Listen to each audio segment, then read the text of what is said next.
자, 오늘의 소설 다시 한번 또 이제 BGM 때문에 찍게 됐습니다. 이제 창펑자후의 마지막 유동성, 창펑자후의 이제 유동성 카르마, BNB 기반의 그런 애들 앞으로 한 일주일에서 2주일 정도 좀 주목이 있을 수가 있습니다.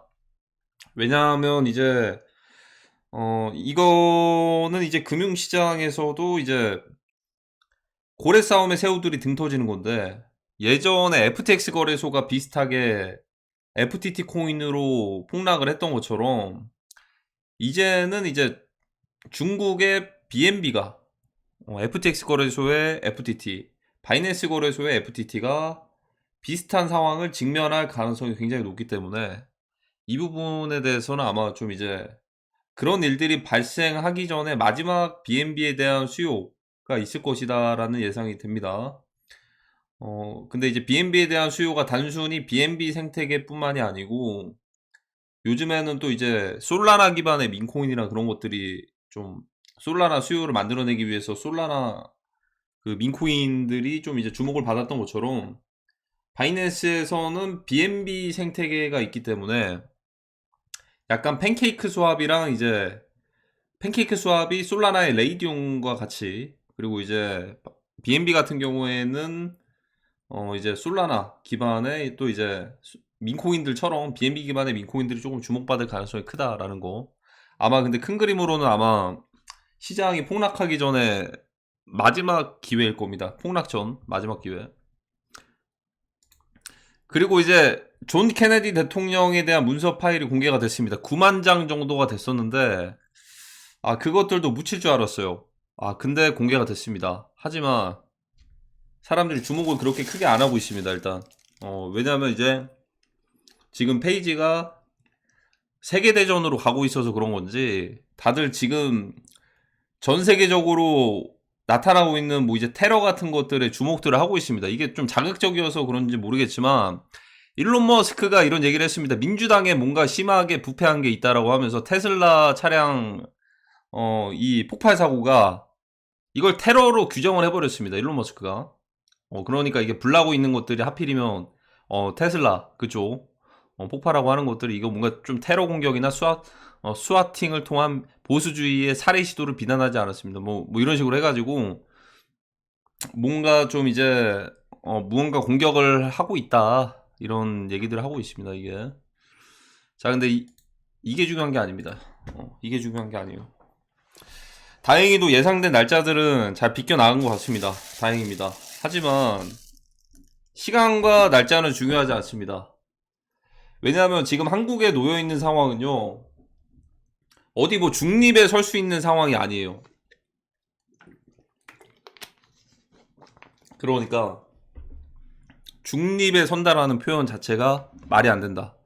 그리고 한쪽에서 우세하게 이긴다는 것도 지금 말이 안 되는 거예요. 그러니까 둘 다 포기를 안 하면 결국에 전쟁밖에 남아있는 상황이 없습니다. 지금은. 그리고 세력들은 오히려 지금 아시아권에서 우크라이나 러시아처럼 전쟁이 발생했을 때 우크라이나 전쟁이 나고 나서 가장 세력들이 좋았던 거는 크루드 오일 가격이 순간적으로 급등을 했고요. 오일 가격이 엄청 급등을 했죠. 그러니까 여기에 대해서 좀 이제 요 시기 70달러에서 120달러까지, 그리고 이제 인플레이션도 굉장히 좀 커졌고 이 시기에 누군가는 또 러시아 우크라이나 전쟁 때 누군가는 또 이제 골드를 모으기를 시작을 했습니다. 전부터도 모았는데 중국에서 적극적으로 인민은행이 금만 몇백 조 가까이를 계속해서 수급을 계속 모으고 있었다. 근데 그뿐만이 아닙니다. 지금 금 가격이 상승을 하고 있는데 어떠한 안전자산에 대한 예고들이 없었거든요. 금을 사야 된다. 세계대전 때문에 금을 사야 된다. 그런 얘기가 없었는데 지금 조용히 올라가고 있는 게 더 무서운 겁니다. 왜냐하면 곧 터지기 때문에. 아시아입니다. 지금은 이제 앞으로 그 트리거를 하게 될 건 제가 볼 땐 북한이 될 겁니다. 지금 북한이 갱도 훈련을 뭐 하기로 했었죠. 3월 10일부터 말까지. 그리고 한미 연합훈련에서는 이 터널이라든지 갱도 훈련, 작전들 이런 것들 또 이제 제압하는 것도 훈련을 했고 이들은 예고를 해주고 있습니다. 갱도 훈련과 터널 훈련은 뭐지? 아니, 전면전에 대한 미사일이나 이런 것들도 있겠지만, 좀 특수한 작전 같은 거잖아요. 아, 그게 뭔가 터널과 지하, 땅굴인가? 터널인가? 갱도인가? 어쨌든 많은 것들을 알려주고 있는 게 마치 과거의 베트남 전쟁과 비슷한 양상이 나오지 않을까라는 생각이 들고, 그게 만약에 북한 내에서 발생하는 거면은 전쟁 자체가 쉽게 가겠는데, 지금 한국에 놓여진 상황은 높은 확률로 예를 들어 전쟁이 발생을 한다면 전면전으로 북진하기 전에 일단 한국 쪽에서 먼저 발생하면 난이도가 굉장히 높아질 거예요. 이거는 근데 확률이 굉장히 높습니다. 이제 제가 뭐 굳이 설명을 안 해도 올해 1월달 중순부터 해가지고 많이 말씀드렸던 게 이제 수면 위로 좀 많이들 저희에게 알려주지 않습니까? 이제는 뭐 땅굴이 됐던 뭐 이제 어 여러 가지 부분들 이제 많이들 알려주고 있잖아요. 그래서 이제 그 우크라이나의 파병, 우크라이나 러시아전에 파병 갔던 북한의 그 인질도 포로도 뭐 남침에 대한 그런 것들을 계획을 하고 있었다. 그리고 12월부터 그거 남침용 무기들 수입하다가 걸린 것들도 있었고, 이게 결국에는 했던 것들을 목표가 있었으면 실패를 하더라도 실행을 하겠죠. 그래서 프리덤 실드의 주된 훈련 내용은 뭐냐면, 적이 먼저 남침을 했을 때, 적이 먼저 공격을 했을 때 그거를 방어를 한 뒤에 북진으로 해가지고 북진통이라는 그 훈련입니다. 프리덤 실드 훈련이. 그러니까 딱 생각을 해봤을 때는 적들이 먼저 올 수도 있겠구나. 왜냐면 먼저 진격해서 나가기에는 후방 지역이 다 잘리거든요. 왜냐면 지금 한국에 지금 내부적으로 정리도 안 된 상황인데 이 상태에서 북진을 한다? 이거 말도 안 되는 거죠. 그래서 이제 제가 볼 때는 이 화이트캣 세력들도 크게 볼 때는 아시아권 세력들을 다 잘라내는 거거든요. 유대인 세력들이 이제 쭉 가는 건데 그거 되기 전에 발톱을 드러내게끔 일부러 하고 있는 것 같아요. 딱 그게 보여집니다. 발톱을 드러내게. 상대가 발톱을 드러내는 거는 그것도 최후의 플랜이거든요. 결국에는 전쟁 쪽으로 가는 걸 누구나 원치 않는데 지금은 딱 그 카드밖에 안 남은 상황입니다. 그 카드밖에. 그러니까 그 카드를 빨리 실행을 하게끔 푸틴 대통령이 계속 해가지고 우크라이나 이제 종전하고 휴전하는 것처럼 보이겠지만 계속 포기 안 하고 있습니다. 그 말이 뭐냐면 지금의 구조는 일단 북중러로 가는 거예요. 북중러. 북중러로 가는 거고 우리는 북중러, 한미일로 가는 거예요. 한미일. 북중러 vs 한미일. 일단 우리도 우크라이나에다가 지원을 했으니까 이게 굳이 대결 구조로 따지면 이게 또 맞게 가고 있어요. 우크라이나, 러시아 이렇게 가면은 우리가 이제 한국과 북한, 미국 이렇게 돼가지고 이렇게 가고 있는데 대만은 좀 이제 가운데고. 결국에는 지금 이제 러시아 쪽에서 그렇게 좀 좋은 성과를 지금 보여주고 있으니까 이 북중러 중에서 북중러에서 북중이 뭔가 우리도 군사적으로 한번 해볼까를 생각해볼 수도 있는 거예요. 시도를. 왜냐하면 러시아가 지금 우세 그냥 이기고 있고 지금 이 기세를 몰아가지고 다른 주변 국가들이 다 종전된 상황에서는 대만 침공을 혼자서 하기엔 리스크가 굉장히 크단 말이죠. 전쟁을 혼자 하기에는 지금 코비드 같은 경우에도 미국의 미주리주에서 40조 가까이 되는 것들이 배상이 나왔고 또 뭐 USAID에서는 한 개씩 떡밥을 던졌는데 코로나 그 연구실 말고 또 AWEB이라고 해가지고 국제선거기구에서도 투자가 된 것들이 뭐 부정선거 때문에 대선이 뺏겼다 2020년에 막 이런 얘기들도 나오고 있다 보니까 그게 사실 천문학적인 배상을 넘어서서 결국에는 관타나무나 이런 것들도 관련이 있을 수가 있잖아요. 이게 그 사례를 지금 보여주고 있는 게 두테르테. 두테르테 이거 선거 정도도 아니겠지만 여기서 이제 독재 국가에서 이제 했던 것들을 친중 성향의 독재 정권에서 했던 것들을 이제는 완전 이제 심판만 받고 있는 상황이니까 이렇게 되다가는 이제 큰일 날 수도 있겠구나. 데스게임으로 가는 거구나. 그러면 최종적인 플랜을 뭐가 있을까를 생각을 해보면 전쟁 카드만 상대도 남은 거예요, 이게. 사실. 그리고 이거를 또 이제 이 미국에서도 이거를 기다리고는 있을 겁니다. 강경하게 대응하기 위해서. 먼저 할 수는 없거든요. 그래서 제가 볼 때는 남아있는 것들은 이 모든 포커스가 제가 볼 땐 전 세계가 아시아권을 제외하고 다 WWE일 수도 있어요. 전 세계가. 왜냐면 여기가 타노스거든요. 타노스거든요, 여기가. 굳이 따지면. 그러니까 막강합니다, 사실. 그러니까 막강하니까 주변 국가들 거의 유사하게 하이브리드 전쟁으로다가 점령 국가인지 아닌지도 모를 정도로 그게 흡수가 됐었던 거고, 아시아권에서 그래도 막강한 곳인데 여기를 해체를 해야 돼요. 근데 사실 영국과 프랑스가 있고 미국, 이 지도로 보시면서 한번,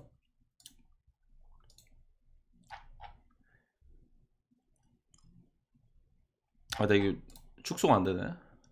영국과 프랑스가 있고 지금 미국의 앱스타인, 영국과 프랑스에 뭐 이제 또 게이트들 있잖아요.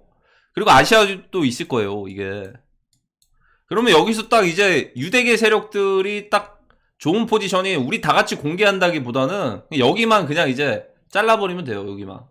원래 플랜은 이거일 수도 있고. 왜냐면 이제 챗 GPT부터 해가지고 인프라도 구축들 되고 AI로 쭉 이제 가면서 앞으로 인류의 일자리들이나 이런 것들이 더 이상 필요가 없어지는 시기도 이제 다가오기도 하고, 그 과정에서 싹 또 잘라버릴 겸 아시아권 독점으로 가는 거죠. 그 과정에서 여기에 있었던 유사한 일들이 비슷한 것들이 아시아권에서도 있을 수도 있거든요. 그걸 이제 전 세계 사람들한테 그걸 더 묻어버릴 정도로 다른 것들을 이렇게 해버리는 게 훨씬 더 나을 수도 있어요. 세력들 관점에서 봤을 때. 그런 부분도 있고, 여러 가지 측면에서는 고래 싸움에 새우들 등 터지는 거죠, 이게. 일단 세력들은 WWE인데, 아시아를 위한, 여기서 발톱을 드러내게끔 하기 위한 하나의 전 세계가 WWE일 수도 있습니다. 그 세력들이. 정말 똑똑한 방식으로 뭔가 러시아가 침공하고 지금 유리하게 하면서 우크라이나도 막 뒤로 물러서고 막 그러고 있으니까, 거기다가 북중러 연합들이 딱 이제 이 구도가 있으니까 중러에서도 움직여볼까? 이런 또 시도를 할 수도 있게끔, 거기다가 또 이제 뒤로 가기를 하기에는 코로나 배상금이라든지 아니면 선거라든지 부정선거라든지 마약 관련된 것들이라든지 이런 것들 다 배상해야 되고, 이거 한번 러시아 등에 업고서 한번 같이 가볼까? 아시아를 한번 장악을 해볼까를 시도를 해볼 수도 있다, 이 말이죠. 근데 이게 대만에 대해서 얘기들이 나오는 건 성동격서다. 대만은 사실상 중국이나 마찬가지이기 때문에. 그러면 여기서 나올 수 있는 거는 뭐냐면, 중국에서 어떤 준비를 했을까? 갑자기 뜬금없이 돈이 풀렸어요. 떡상이 있습니다. 떡상. 비트코인 떡상하는 것처럼. 비트코인 떡상하는 것처럼 떡상을 했는데, 이 시기에 오히려 코인이나 이런 것들은 많이 안 올랐어요, 이게. 미국 주식은 조금 꿈틀거리긴 했습니다.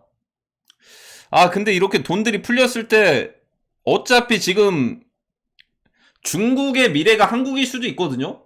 중국에서 이제 헝다 사건 이후에 부동산 마비되고 했던 것들, 그게 한국일 수도 있어요. 지금 이미 좀 조짐들이 보여지고 있고, 어쨌든 그 투자 자금들이 사실 차이나머니들이 전 세계적으로 많이들 뿌려졌기 때문에, 고점에서 샀던 사람들은 이제 이게 어느 순간 무너지는 순간이 걷잡을 수 없이 커지는 건데, 아니 그 경제를 부양하려고 돈을 푼 게 아니고, 제가 느끼기에는 그 시기에 뭐 식량 같은 것들도 매집들이 많이 됐었고, 이거 식량에다가 군사 물자나 이런 것들 미국이랑 서로 이제 줄이자고 했는데 그것들도 거부가 됐고, 이게 세계대전을 준비하는 그림이 아닌가라는 생각이 들기도 했습니다. 사실 이거는 뭐 이제 미국의 전문가 분들도 중국의 대만 침공 이런 얘기들을 했었고, 한반도에 대한 그런 위협들도 충분히 얘기를 했었습니다. 근데 제가 딱 그런 시그널들이 느꼈던 건 VOA거든요. 여기가 참 그건 게 뭐냐면, 미국인들 입장에서는 여기는 민주당 쪽입니다. 미국 민주당. 근데 여기는 한미 동맹을 강조를 합니다. 그리고 굳이 따지면은 반북이에요. 북한 싫어합니다. 그리고 이제 반중입니다. 좀 골 때리죠. 그러니까 이제 미국의 민주당 쪽에 우세한 그쪽인데, 한미 동맹을 강조를 하면서 북한 싫어하고 중국 싫어합니다. 근데 미국의 민주당. 그러니까 여기서는 트럼프 대통령은 VOA 한국 채널뿐만 아니고 전 세계적인 VOA 채널들부터 해서 관련된 이 채널들이 너무나 많은 예산들이 낭비가 되고 이렇게 좀 많이 민주당 쪽에 많이 이렇게 쏠려 있다라고 해가지고 이런 얘기들이 나온 거거든요. 그래서 여기서 나왔던 얘기들은 사실 제가 볼 땐 그러면 이게 그거잖아요. 미국 민주당 쪽이면서 한미 동맹이면서 반북이면서 반중은 이건 사실 이제 이 안보적인 측면에서 많이 전달을 줬다라고 생각이 들어요. 안보. 그러니까 이게 최근에 뭐 이제 정찰기라든지 이런 것들도 많이 나오고 한 게 사실 여기서 VOA에서 뭐 갑자기 비밀 작전에 대한 그런 암호나 이런 것들보다는 초반에는 근데 그런 비슷한 움직임이 있었을 수도 있어요. 1월 초만 해도 1월 초까지만 해도 근데 어느 순간부터는 일단 이 북한에 대해서 계속 견제를 하고 그리고 마지막 영상이 중국도 계속 같이 했잖아요. 이거 두 개는 다 전달을 한 것 같습니다. 그러니까 이게 군사전에 대한 그런 가능성이 높다라는 거죠. 경고를. 시기가 기가 막히잖아요. 한 5일 전부터. 그러니까 이제 전달할 대로 다 전달이 된 것 같고 지금 시기가 문제예요. 시기가 언제일지. 시기가 굉장히 중요할 텐데 시기까진 모르겠으나 지금 일단 그래서 이제 돈들 갑자기 풀린 거는 이 자금이 어디로 갔는지는 모르겠지만 그냥 모든 게 3차 세계대전을 가리키고 있어요. 가리키고 있고 특히나 이제 미국에서도 트럼프 대통령이 2028년에도 대통령 이어서 하겠다라는 얘기가 나왔는데 그러면은 꼭 해야 되는 거는 뭐냐면 미국의 지금 암덩어리 같은 이거 부채 한번 털어내야 돼요. 부채. 양적 완화로 돈들 풀어가지고 17년 동안 쭉 올랐던 이것들 한번 털어내야 되거든요. 이거 털어낼 만한 사이즈가 없어요. 웬만하면은. 근데 그게 만약에 지금 미중 땡땡에서 이게 전쟁 쪽으로 가면은 이게 딱 털기가 좋기도 하죠. 지금. 그리고 이거는 그렇다고 해서 부채 털기 위해서 전쟁으로 간다 그건 아니고 결국에는 이거 최종적인 그 세력들의 플랜은 아시아권 해체이기 때문에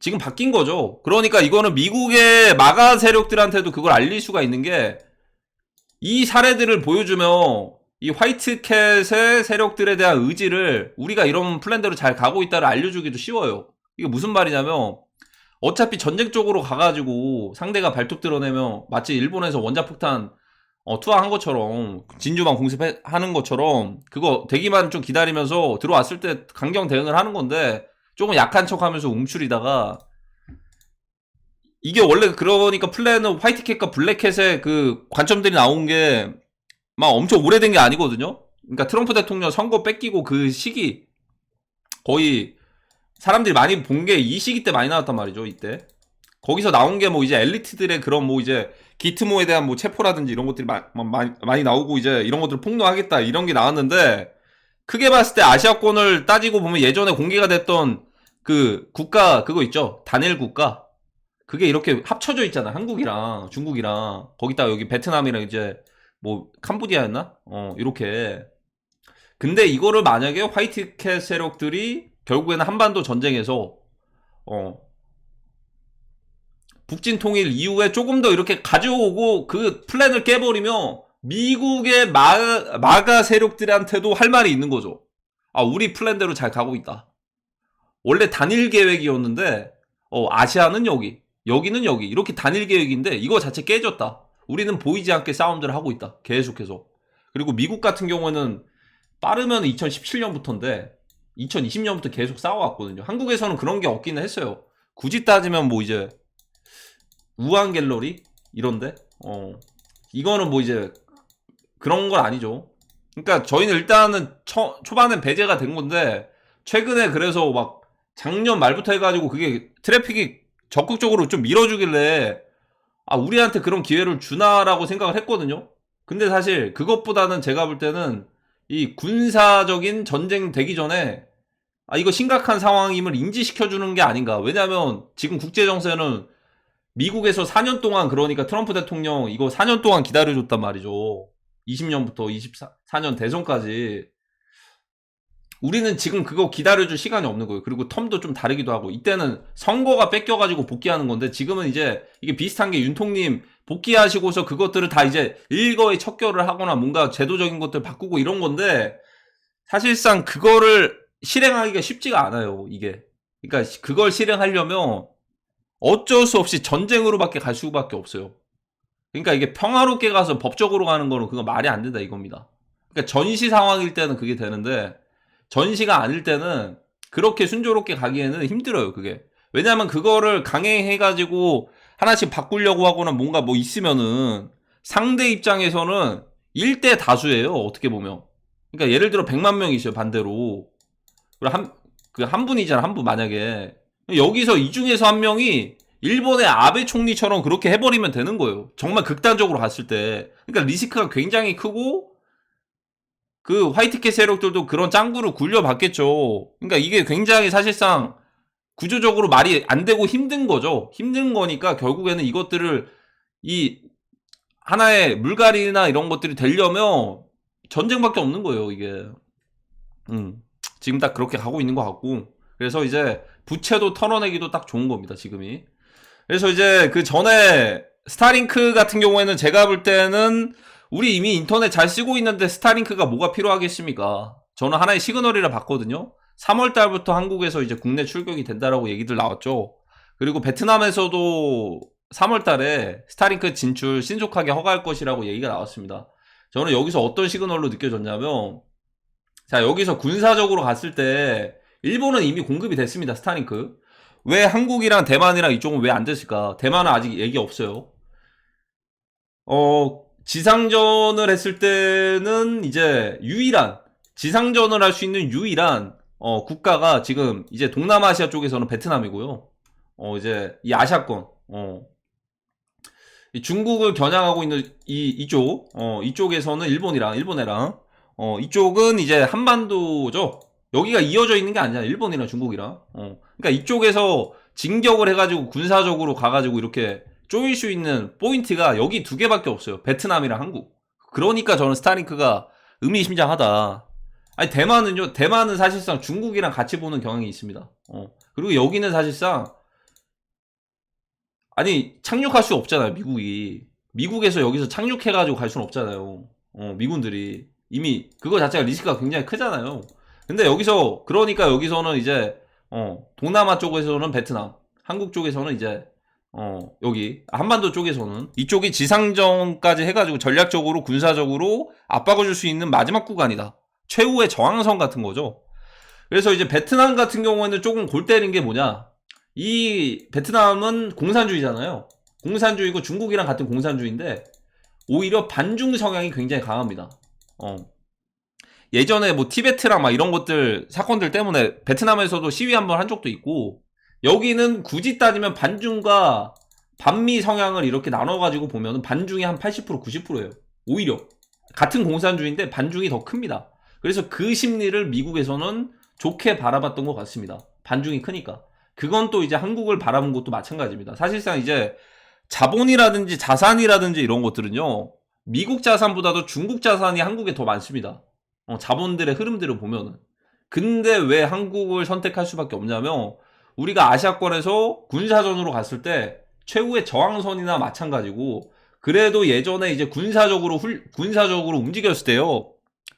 6.25 전쟁, 그리고 베트남 전쟁, 월남전, 그리고 6.25 전쟁, 유엔군이랑 같이 해가지고 같이 한번 힘을 맞춰봤던 적이 있기 때문에 한국을 선택할 가능성이 높죠. 그리고 지상전으로도 굉장히 전략적인 요충지. 뭐 조선업이라든지 북극항로 이런 것들도 뭐 있겠지만 가장 중요한 거는 지금 이제 군사적으로 갔을 때는 가장 중요한 지역입니다. 저희가. 베트남도 마찬가지고.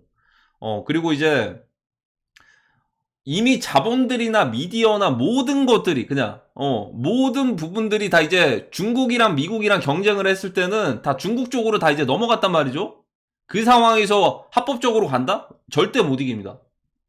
그러니까 예를 들어 그런 거예요. 미디어에서 미국에 대해서 안 좋게 얘기를 하는 거예요. 트럼프 대통령에 대해서 막 안 좋게 짜집기를 해가지고 올리고 좋은 것들은 안 올려요. 그러면 사람들이 그 레거시 미디어를 의존하는 사람들은 안 좋구나 악마구나 이렇게만 느끼겠죠. 근데 그걸 가지고서 미국에서 제재할 수 있는 방법이 없단 말이죠. 어떻게 그걸 가지고 제재를 하겠습니까? 그쵸? 그러니까 미국에서 예를 들어서 왜 트럼프 대통령에 대해서 나쁘게 얘기를 하고 좋은 것들은 얘기를 안 하고 이런 것들을 뭐 제재할 수가 없는 거예요. 그러면 원래는 그런 걸 안 보면 되거든요. 근데 사람들이 다 보잖아요, 그게. 그러니까 그 플랫폼이 됐던 어디 커뮤니티가 됐던 사실상 지금 한국의 커뮤니티도 한 몇 군데 빼고는 다 이제 중국 성향이 굉장히 많단 말이죠. 특정 대형 커뮤니티도 마찬가지고 맘카페도 물론이면 여성 카페도 다 그렇습니다. 이게 그런 상황에서 이거를 승리를 예를 들어 대통령 혼자서 이게 모든 것들을 감당하고서 바꾼다? 이게 말도 안 된다는 거예요. 그거 바꾸기 전에 뭔가 오히려 더 위험을 느끼죠. 그래서 이걸 바꾸려면 전쟁밖에 없어요, 이게. 그게 만약에 안 된다면 적화 통일되는 것밖에 안 남은 상황이라니까요, 지금. 합법적으로 가버리면. 그러니까 제가 볼 땐 발톱을 계속 건드리는 거고, 이 과정에서 전쟁이 발생하는 건 어쩔 수가 없는 거예요, 사실. 그러니까 그거죠. 화이트캣과 블랙캣 입장에서 앞으로 화이트캣이 주도하는 세상을 살 건지, 블랙캣이 주도하는 세상을 살 건지. 블랙캣이 주도하는 세상은 당장에 늑대들이 발톱을 드러내진 않겠지만, 당장 평화로워 보일 수는 있단 말이죠.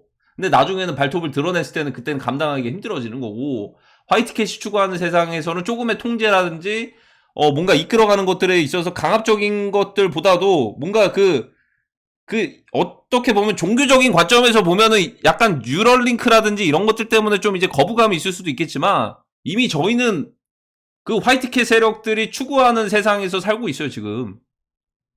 뭐, 윈도우 마이크로소프트가 됐던, 휴대폰이 됐던, 뭐, 예를 들어, 그런 것들 다 사용들 하면서 저희가 좋아하는 것들, 알고리즘이나 이런 것들 수집돼가지고 광고 같은 것들도 노출을 해주고, 인스타그램 릴스도 내가 좋아하는 구글에다가 검색하거나 웹사이트에서 검색하는 것들, 내가 좋아하는 관심사들이, 그게 곧 아니면 트위터가 됐던 그런 것들이 인스타그램 릴스라든지 유튜브 쇼츠라든지 이런 데 노출이 됩니다. 제가 동의하지 않아도.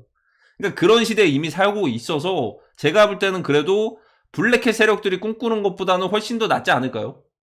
그리고 이게 참 구조적으로 참 신기한 게 적절한 한 타이밍 그러니까 대격변의 구간에 와가지고 갑자기 아시아권을 싹을 딱 도려내면서 전 세계 사람들에게 이런 모든 부분들을 만행들을 알리고서 화이트캣의 민심들을 그대로 흡수할 수 있는 좋은 기회가 왔어요. 하지만 그거는 그 세력들 입장에서나 그런 거고 아시아권에 있는 사람들은 전쟁에서 휘말릴 수밖에 없겠죠. 결국에는 이 싹을 자르려내는 과정에서 순수하게 물러나지 않고 그 상황들까지 대비해가지고 전쟁을 준비 중이었던 유사 타노스 같은 국가들이 아마 이제는 발톱을 드러낼 때도 됐으니까 그게 굉장히 좀 리스크가 굉장히 위험성이 좀 있겠지만 미리 알고는 있는 게 낫겠죠. 그래서 이제 오늘의 총 결론은 뭐냐? 세 가지가 있습니다. 세 가지. 일단 그러니까 이거는 크립토에서도 전쟁이 발생을 할 건데요. 크립토에서도 굳이 따지면 화이트캣과 블랙캣 세력들 관점에서 화이트캣이 블랙캣의 그 세력들을 공격을 한다라고 한다면 오히려 크립토를 붕괴하는 쪽으로 갈 수가 있어요. 왜냐면 크립토 쪽으로 자산들이 많이들 이제 우회적으로 돌려놨을 거거든요. 그게 테더나 USDC 그런 것들 아니고 뭐 리플이든 비트코인이든 뭐 이더리움이든 이런 것들을 만약에 돌려놨으면 오히려 이거를 간접적으로 해가지고 크립토를 붕괴시킬 가능성이 굉장히 높다. 그래서 이제 제가 볼 때는 트럼프 대통령의 100만 개 비트코인은 지금 당장 이룰 필요가 없고 한 2027년부터 해도 충분합니다. 그 전에는 고래 싸움에 새우들 등 터지는 거죠. 대신에 그거 되기 전에 제가 볼 땐 창펑자우가 유동성 한번 뿌려줄 것이다. 최근에 바이낸스 US 미국에 매각됐기 때문에 BNB에 대한 수요를 만들어주는 BNB 민코인. 그리고 이제 전 세계는 세계대전 페이지로 가고 있고 우크라이나 러시아 종전 안 됩니다. 그래서 이제 종전 안 되고 거기서는 이제 푸틴 대통령이 계속 압박을 할 거예요. 그래야지 지금 북중러가 연합인데 중국과 북한도 한번 우리도 군사전 한번 가볼까로 갈 수도 있거든요. 근데 암묵적인 화이트캣의 동맹관계는 있는 거죠. 그래서 초반에 트럼프 대통령은 얘기를 했는데 지금은 어쩔 수 없이 세계대전으로 가고 있기 때문에 잠깐 등을 돌려가지고 그렇게 가고 있는 거예요. 그래서 이제 미국에서는 다시 우크라이나 쪽으로 이제 가는 것처럼 보이지만 이거는 세계대전 페이지로 가는 거다. 리브 더 월드에서 나오는 그런 구조처럼 대만이면은 중국, 한국이면은 북한, 우크라이나면 러시아, 이란이면 이스라엘 이런 식으로 이런 세계대전 구조로 가고 있는 거고 거기에 대해서 금이나 이런 자산시장, 방산주, 식품주 이런 것들이 올라가는 것들은 단순 우연이 아닐 수가 있고 누군가는 이미 준비를 하고 있는 거일 수도 있고요. 2027년에 대만 침공을 한다라고 하는데 그때까지가 이제 펜타곤 규모의 군사기지의 10배 가까이 되는 군사기지가 완공이 된다라고 하는데 과연 그 완공되기까지 미국에서 그런 것들을 기다려 줄까요? 저는 그런 생각이 듭니다. 그러니까 지금 압박이 계속해서 쪼여져 오고 압박이 세질 수밖에 없는 거죠. 그리고 이제 미국의 부채도 한번 털어내야 되고 거기에 대한 핵심적인 보이지 않는 세력은 일본이라고 했죠. 일본에서 미국채를 가장 많이 들고 있기 때문에 미국채를 매도하고서 어떤 식으로 방향들을 흔들어 줄 수가 있는 그런 보이지 않는 세력이에요.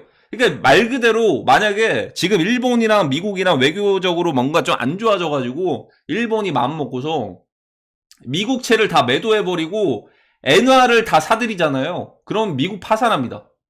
파산까지는 아니어도 지금 나스닥 거의 절반까지 떨어집니다. 엔캐리 트레이드 청산도 있고 엔화 가격 상승에 따른 엔캐리 트레이드 청산과 일본의 금리 시장 결정권이 있기 때문에 일본의 금리 올라감에 따라서 엔캐리 트레이드 청산도 가속화가 되는 거예요. 그러니까 지금은 조정이 아닐 수가 있다는 거죠. 조정이 아니고 지금 하이먼미스키 모델의 최고 꼭대기 그냥 최고점에서 지금 희망회로 굴리다가 이거 이 세계 전쟁으로 인해서 떨어지기 직전일 수가 있다라는 겁니다. 지금 그렇게 되고 있는 것 같고 그리고 이제 스타링크가 공급되는 한국과 베트남에서는 지리적인 요충지가 굉장히 중요하기 때문에 그것도 이제 지리적인 요충지가 중요한 거는 인터넷이 위성 인터넷이 공급됐던 곳들로 큰 수혜를 봤던 게 바로 우크라이나 러시아 전쟁이었거든요.